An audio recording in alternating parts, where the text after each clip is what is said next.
This is Mandatory Listening. I'm your host, Kent Mann. Each week, we sit down over a cup of coffee and discuss interesting topics in the world of the customer experience. Welcome back to Mandatory Listening. This is your host, Kent Mann. I'm joined today by Steve Beheler. Morning, Steve. Hey, good morning, Kent. How you doing this morning? You sipping on some coffee at home, or where do we find you today? I am sipping on my own drip brewed coffee. Yes, I am. Oh, nice. So what's your typical morning look like on today's Wednesday? So what's your typical Wednesday look like? Hopefully nobody at work is listening to this because they'll make fun of me. Don't tell anybody. My typical Wednesday is that's what we call my late day. Yeah. So that's the day to get up and take care of housework and roll in about 2:00 in the afternoon. But that's just on Wednesday. Yeah. That's just on Wednesday. Gotcha. So what? You got me up early. Yeah, I tried. I had to, convince you that 9 a.m. was, it's the only time it could work. Yeah, no, I gotcha. So what's your typical morning look like on a regular day? Are you a breakfast kind of guy? You roll out of bed, immediately go for a bike ride? What is it? I'm a roll out of bed and jump in the shower, and I'm out of the house in 5 minutes on my way to work. Stopping at Starbucks on my way to get my usual, and roll in. I'm usually the last one, along with one other person, to get into the office. We're the late people, so we pull the late shift and work until 8, 9 o'clock at night. So you must be just absolutely killing it for them to say, you know what, you can go in 2 minutes before work. It's fine. This guy's just worth it. Oh, no, it doesn't mean that they don't have comments on that sometimes. Yeah. Well, so tell me a little bit about so Steve joins us from Spokes, etc., Northern Virginia bike store. So tell us a little bit about Spokes and your role at Spokes. Spokes has been around since 1986. Is when Jim first opened up the business, and that was the North Quaker Lane location, which is still there, which we kind of commonly refer to as we'll still say the flagship store until another location starts beating them out. That was the first location. There's 6 stores now total. Jim Strang is, president, and there's his business partner, Bob Fidel. So Jim is, it's always been kind of commonly referred to as Jim's like the face of Spokes, etc. And Bob is the reason that we can pay all of our bills on time. So yeah, he's the wallet. Yeah, exactly. He's the numbers guy and very good at it. So I've been with Spokes since the early 90s and left for just a brief moment in the late 90s to early 2000s. And then that was at that point in time, there were 2 stores. There was the Quaker Lane location, and then there was the old Oakton store, which is where the Vienna store is now, but it was a little further, a couple miles down the road. It was a smaller location. And then in the late 90s, when things were kind of changing quite a bit in the bike industry, and, obviously the internet was becoming a thing, and, it wasn't just mail order anymore. There was this new outlet for people to acquire parts, and all of a sudden customer service really became a big thing in the industry, and things were changing a lot. We saw a lot of bike shops close in the DC market, and we ended up moving into a couple of those locations, acquiring a bunch of new customers. And in that time frame, business, definitely jumped quite a bit. Yeah. And that's kind of when I came back, was, in the early 2000s, right after all that happened, and came right back to Quaker Lane. I managed Quaker Lane for about 20 years. Wow. And then about 4 or 5 years ago, kind of came over to the Vienna store, which is where the main offices are, and, just kind of work upstairs with Jim and Bob and a few other people, our buyer, and, and that's kind of where we are now. Yeah. So what got you into the bike industry in general? Are you always an avid cyclist? Back then, I was even more of an avid cyclist when you had a little bit more time. Yeah. No, I was a customer at Quaker Lane, and that was the store that I kind of bought my first, we'll say, real bicycle. Mm-hmm. And that was Gary Fisher before Trek owned them. And Jim sold me that bike, in the early 90s, first really good mountain bike. And Hmm. I liked the experience so much. I had another full-time job in the banking industry. Hmm. I really liked going in there. I liked the atmosphere. I was kind of sick of the normal. I won't even say 9 to 5 because it was the banking industry. It was like 9 to 2, which was kind of nice actually. That's changed though. Yeah, exactly. So I just asked Jim if he wanted some part-time help and started part-time, and then basically went full-time shortly thereafter. So you stick to mainly mountain biking, or do you do it all? I live in a fairly urban area, and more than anything now, I actually like to get on my single speed bike and pedal up to DC sometimes on the weekends, and it's a great way to get around DC. Yeah. Wow. Yeah, but I'd say definitely more of a mountain biker overall. Yeah. How far would it take you to get to the closest trail? From my house, I'm about 8 to 10 minutes away, roughly. Nice. Yeah, Yeah. yeah.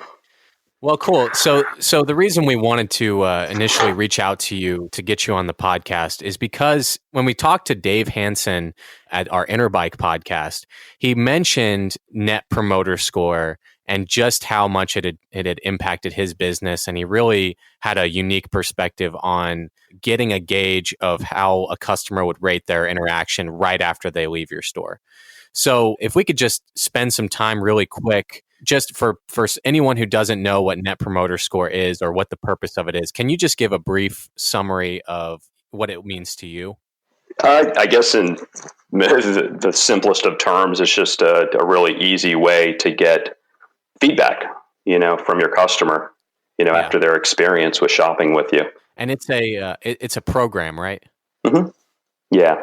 That you purchase or subscribe to for a company, and then it sends out these automatic emails attached to your company email address. Yeah, there's a few different ways of doing it.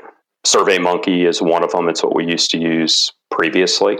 Listen 360 is what we're on now, which is we just made the migration over into Ascend with Trek this past winter, and Listen 360 is what they utilize. And the biggest difference is Listen 360 is one question, and SurveyMonkey is one of those portals that you can set up a whole host of questions to get kind of more of a report card on your business. But the response rate on that stuff is, it kind of got to be very minimal. Yeah. Where Listen 360 is, really at the end of the day, it's one simple question. It's how likely is it that you'd recommend us to a friend? Yeah.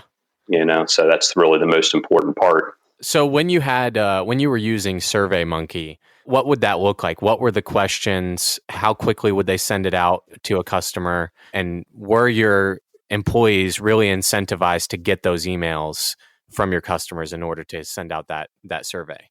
The SurveyMonkey was 9 questions, and it ranged from how did you find out about us? Were you greeted in a courteous and timely fashion? Was our store neat and clean? We had a separate one for sales and a separate one for service. Do you want me to go through all the 9 questions, or it was a host of them? Whichever ones you can remember. Yeah, I think they're interesting. Yeah, now I'm tending to forget what some of the other ones were, but Yeah. Was which location did you shop at? Were you greeted in a timely fashion? Was the store neat and clean? So it was more of, like I said, a report card. Uh-huh. And then at the end it was a scale of 1 to 10. The problem with that is we just started getting, as time went on, we started to get a lot less responses because you'd open up your email box and you just got surveys from everybody. Yeah. Where with you asked the question about getting emails, and we were extremely diligent and proactive with making sure that we were capturing emails because we wanted to basically survey as many people as possible. We always, well, I won't say always in the beginning with the email, capture rate, which is kind of a different subject itself. But in the beginning, we kind of struggled with that because, of course, the employees are the ones that are the group that's going to have the biggest challenge with that because, you don't want to impose on the customer and you think that you're going to be asking them something that they're not willing to share with you. And in the beginning, it was really tough because we struggled to get a real high email capture rate. And eventually, we were in the 95 to 97% range, with most of our stores for adding new customers in our system, so that worked out really well. But then we made that switch to Listen 360 when we went to Ascend, and the response rate is drastically higher. Yeah. With just that one simple question. So when you say that the SurveyMonkey responses just dwindled, was it in the 10% range? Was it in the 20% range? What was it that caused you to be like, we can't do this anymore? We need to find a different program? No, it was far less than 10% at the end. Wow. At one point, it was probably, I'd have to really go back and look at it. And the other thing too is it varied quite a bit between sales and service. And since they were two different surveys, a lot of your service customers were long-time repeat customers. Yep. So they had a relationship there. They were, in my opinion, that side of the business, people were much more inclined to take the time and leave you a review. Yeah. Because they had a longer relationship with you as a business. Yeah. Where sometimes on the newer transactions and newer customers on the sales side, you just wouldn't get it quite as much. It was a fresh start. It was a new customer, and you may or may not get their response. So we definitely started to really fall below 10% on getting those response rates. And I don't even know what it was at the end, Kent, but sometimes I'd look at that on a monthly basis. For some of the stores, we would do our monthly managers meetings, and you'd look at it and you'd say, wow, this location didn't even get a single response. Yeah. On the sales side. It's like, huh. So, once we went to Ascend, it was just natural to kind of, switch programs and go to something more simple. So were you the only one looking at those response rates and being like, we have a problem, and bringing it up every single meeting? We need to do something about this. We need to get these up before you even knew about Listen 360? No, we definitely, there's a few of us that look at that stuff pretty frequently. Yeah. And then we always share that information, with the store managers. What was the strategy for trying to increase that response rate? Was it just bringing it up and keeping it top of mind, or was it making sure the customer interaction was so good that they had to leave a survey or they had to respond? What was the strategy there? It was more basically trying to get into the habit of letting the customer know that they were going to get a survey, and hey, we strive for a 10-star or 5-star experience, however you want to word it. Yeah. If there was anything that we didn't do to deserve that or earn it, can we make it better right now? Or that was kind of our approach, was to basically just try and plant the seed and let everybody know. It's like, hey, just so you do know, you will be getting a survey. We'd appreciate any sort of feedback you can provide us. And sometimes it worked and sometimes it didn't. Apparently it wasn't working enough because, again, I think when you open up those surveys and you ever done a survey and you're looking at the meter at the top as far as your progression on where you are in that survey? Yes. You start it and it's like, oh, okay, I did have a pretty good experience. Let me just kind of, go through this real quick. And then you look at that meter up there. Wait a minute. I'm not even a quarter of the way through and I've answered 8 questions. So, yeah. Yeah. That makes sense. So when you first listened to, had it and you were getting a high response rate and it started to dwindle, what do you think the diagnosis for that is? Is that customers are getting too smart for surveys? That customers just want something simple because, they're getting emails from everyone they know? What do you think caused that trend? I personally, I think the decline is that, you open up your email box and it's just littered, with spam, and when you see a survey in there, it's, 9 out of 10 times people just kind of, they're just not inclined to leave a response, so there's other, you could look at that and say, there's also the group of people that if they do have a bad experience, they're probably more inclined to let you know about it. Yep. Versus the people who have really good experiences, what's that saying? If you have a bad experience, you'll tell 10 of your friends. If you have a good experience, you might tell 2 or 3. Right. But now we just started to see a decline in it after, so many years of doing it. And I just think it's because you get surveys from everything you do nowadays. Yeah, exactly. So people are less inclined to answer them. So what was you said the response rate for the one question with the Listen 360 is much higher now. Yeah. What are you at right now? What's the response? Varies a little bit between the stores, of course, but it's probably between 25 and 30%. It could be higher than that, of course. We put Ascend in and, all this, a bunch of new stuff this year, an entirely new point of sale system after 24 years in the previous system. So there was a lot going on this winter. Yep. And stuff takes time. And when we first got Listen 360 set up and, just making sure everything's working the way it's supposed to work, getting everybody used to a new point of sale system, there wasn't a lot of time to dive into, something like Listen 360 and really fine tune it and tweak it. We basically got it up and running, made sure that it was working for all the locations, that all the managers had access to it. Everybody knew how to use it, knew how to respond.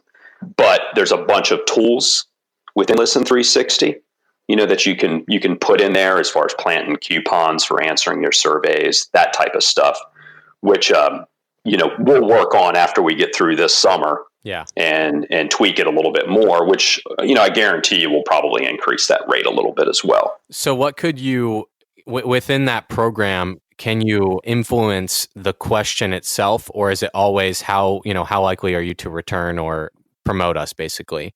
Can you say, how was the first interaction you had with a employee, or were you greeted, and just have that question be more targeted?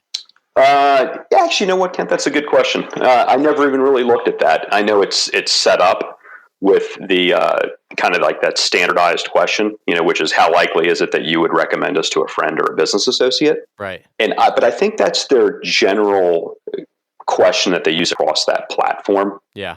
I'm not sure if you can actually customize that or not. Good question. I'll have to look into that. I'll do that in the fall. Yeah. Well, the reason I ask is because I was just thinking about if you're concerned about a certain location or maybe a certain employee, even like if you can type in on the point of sale system who rung the sale out, what the item was, and if, like, let's say they bought a bike from a certain employee, and it's like, did you get the right bike, or did you feel like all your questions were answered, all your needs were met, and just have that be wrapped up into one question, like that's personalized based on what that one customer just bought. Like, how savvy can you get with it? Well, there is a comment area. So basically, depending on how you answer the first question, it's followed up with one of three questions after that. Oh, okay. What does that look like? So basically, the initial question is, how likely would you be to recommend us? Yep. And then essentially, if you're a detractor, it asks, how did we disappoint you? Yep. And it allows you to provide some feedback. If you're one of the passive scores, it just says, what can we do to improve? And then all the promoters are asked, what is it that you like about our products or services? Gotcha. And to elaborate a little bit more on what you said about individual employees, Listen 360 is pretty powerful in that regard. So you can dive in there and you can run all your reports by location. You can run all your reports by employees. So you can go in there and look and say, hey, employee, X this is what he's doing. This is what this employee is doing. So you can get a lot of data out of there on your individual staff as well. Gotcha. So what right now for your company, you don't have to divulge too much, but just thinking about the rate, you said 25 to 30% response rate. What percentage of those are promoters versus detractors versus passive? Again, depending on the location, right now we're probably in the low. We have some stores in the mid 90s, and then overall, as an average, we're probably sitting in the low 90s. Yeah. For the entire company of promoters. For our net promoter score. Yeah. Gotcha. For our entire score. So, Listen 360, when you log in and you look at that information, it breaks it down into your total NPS. And then it gives you two other numbers where they're, coming up with that number. How many promoters you have and how many detractors you have. So promoter wise, overall company wide, we're, like 93-ish. And detractors, are like a 2% number. So my thing with that is you're never going to get rid of detractors 100%. Yeah, no, definitely not. Yeah, you're always going to have the occasional, disconnect, and the whole point, if you're really trying to focus on a high NPS, you have to get as many people surveyed as possible and get them to respond, and hopefully you have a lot more of the promoters. Yep. So looking at if within Spokes, are you the only one that looks at the poor reviews or the poor the detractors, and do you pile through that data to determine the employee and the location, or is there a team of people doing that?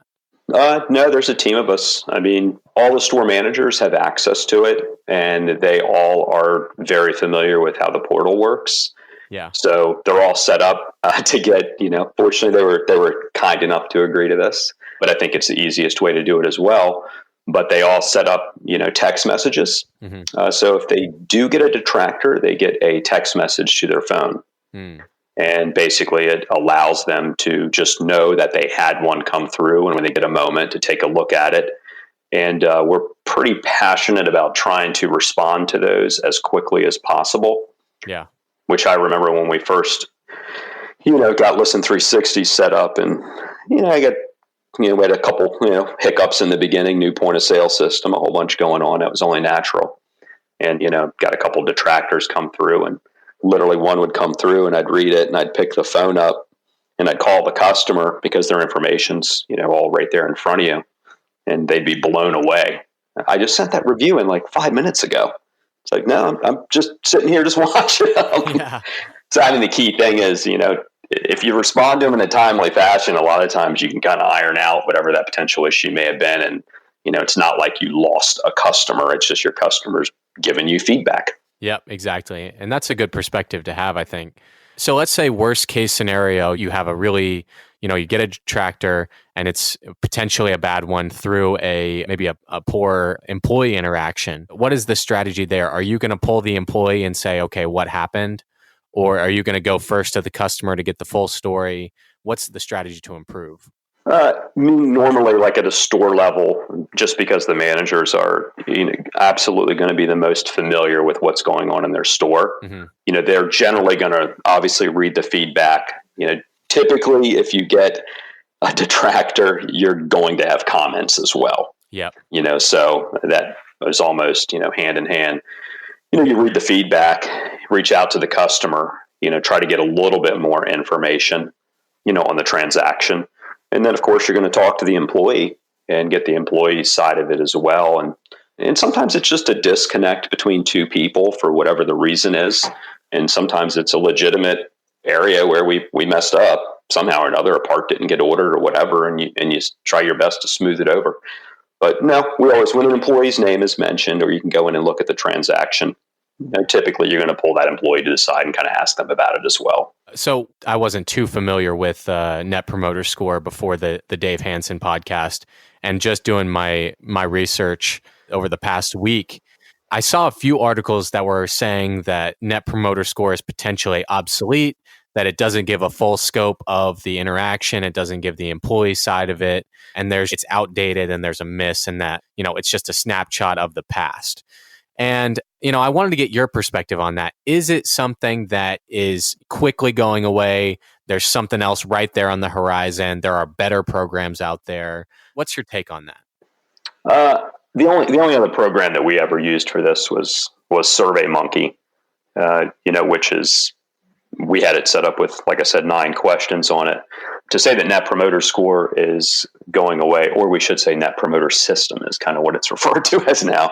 Yeah. To say it's going away, I would have a hard time agreeing with that. I mean, it's utilized across a bunch of different industries. Yep. And I mean, honestly, it's a tool, and it provides good feedback, and you can take it as seriously as you want, or you cannot take it as seriously as you want. But at the end of the day, it gives you something to look at that tells you what's going on, especially with multiple locations when you can't be in 6 places at the same time.